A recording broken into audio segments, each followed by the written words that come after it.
নমস্কার বন্ধুরা, আজ আমি বানাবো চিকেন বিরিয়ানি। এখানে আমি চাল ভিজিয়ে রেখেছি, মাংসটা ধুয়ে রেখেছি, আলু ধুয়ে রেখেছি আর মশলাটা রেডি করে নিচ্ছি। এবার আমি আলুতে নুন হলুদ দিয়ে ভালো করে ম্যারিনেট করে নেব। আলুটা ভালো করে মাখিয়ে নেব যাতে আলুর ভিতরে নুনটা ভালো মতন যায়। এবার আমি মশলাটা শুকনো খোলায় ভেজে গুঁড়ো করে নেব। আমি বিরিয়ানি মশলা আলাদা বাইরে থেকে কিনি না, আমি ঘরেই বানিয়ে নিই।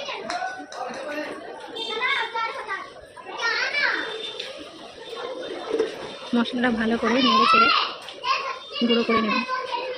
জল আমি বসিয়ে রেখেছিলাম, এখানে গোটা গরম মশলা দিয়ে দিলাম, তেজপাতা, দারচিনি, বড় এলাচ, ছোটো এলাচ আর লং।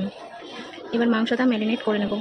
এখানে দিয়ে দিলাম নুন, পরিমাণ মতন নুন, হলুদ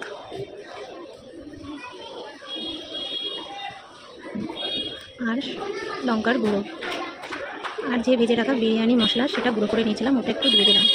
আর দেবো তেল, আর দেবো দই। ভালো করে মাখিয়ে নেব।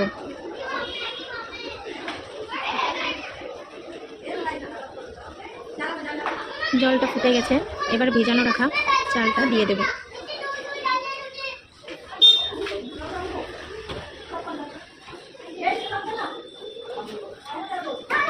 কড়াইটা গরম হয়ে গেছে, দিয়ে দেবো তেল।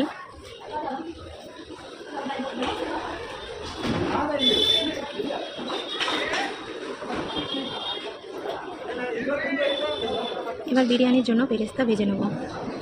দিয়ে দিলাম পেঁয়াজ,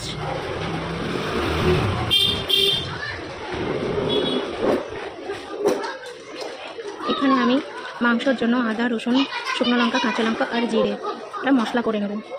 একটু সামান্য নুন দিয়ে দিলাম, পেঁয়াজটা তাড়াতাড়ি নরম হয়ে যাবে।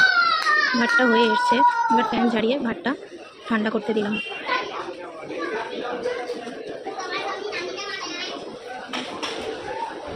বেরেস্তা ভাজা হয়ে গেছে, এটা নামিয়ে নেব।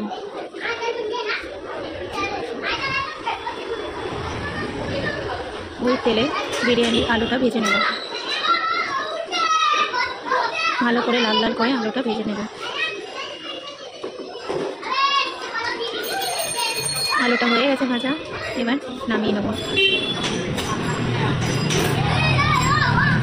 এবার আমি মাংসটা বসিয়ে দেবো। ওখানটায় জিরে, তেজপাতা দিয়ে দিলাম ফোড়নে, দিয়ে দিলাম পেঁয়াজ।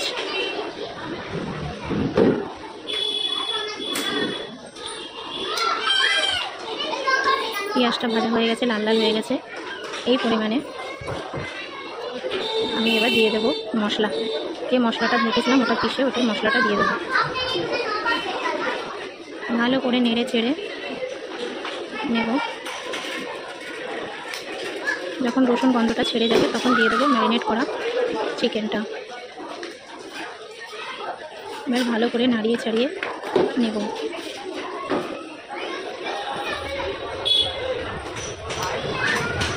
ভালো করে নেড়ে নিলাম মাংসটা।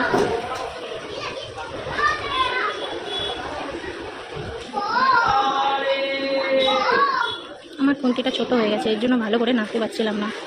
এবার ঢেকে দেবো। এবারে মাংসটা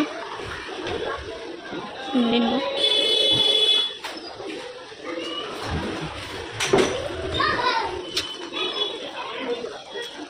বারবার নেড়ে নেবো মাংসটা, নাহলে নিচে ধরে লেগে যাবে।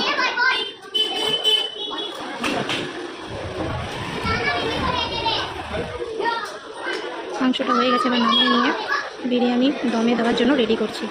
এখানে ভেজে রাখা আলু দিয়ে দিলাম। এবার মাংস দেব।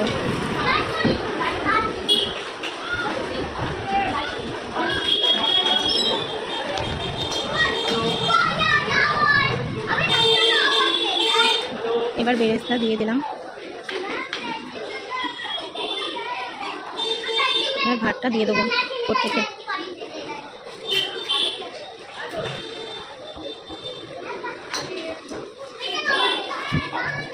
এবার আর এক লেয়ার দিয়ে দেবো উপর থেকে মাংস।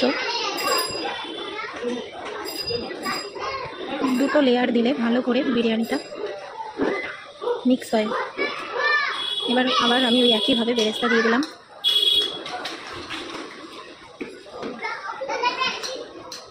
দিয়ে দিলাম আবার ভাতটা।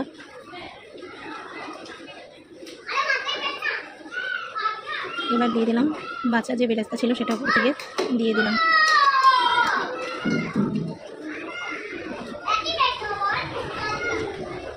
এবার দিয়ে দিলাম গুঁড়ো করে রাখা বিরিয়ানি মশলা।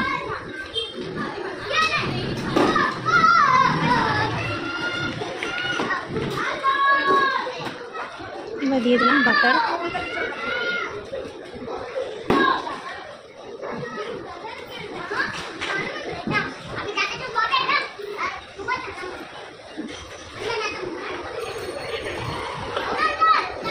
এবার দেবো ঘি, ভালো করে ঘিটা দিয়ে দেবো। আমি কোনো রকম সেন্ট গোলাপ জল ব্যবহার করি না, একদম নর্মালভাবে বিরিয়ানি। এবার দমে দেবো, 45 মিনিট মতন দমে রাখবো।